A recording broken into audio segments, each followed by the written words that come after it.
Kondisi terbaru Tukul Arwana disorot, Ega Prayudi telaten rawat sang ayah. Komedian Tukul Arwana masih sakit. Keadaan terbaru sahabat Vega Darwanti itu diperlihatkan anaknya, Ega Prayudi. Diketahui, Tukul Arwana menjalani terapi pengobatan setelah mengalami stroke. Praktis, Tukul Arwana tidak terlihat lagi di layar televisi. Terbaru, anak Tukul Arwana, Ega Prayudi memperlihatkan aktivitas terbaru ayahnya setelah menjalani pengobatan. Ega Prayudi begitu telaten merawat Tukul Arwana yang berusaha sembuh, dilansir Instagram Ega Prayudi. Dia selaku anak tampak memotong kuku dari Tukul Arwana. "Gunting kuku dulu," tulis Ega Prayudi.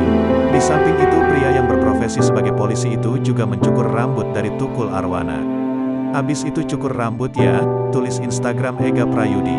Tidak lupa Ega Prayudi mendoakan Tukul Arwana agar cepat sembuh.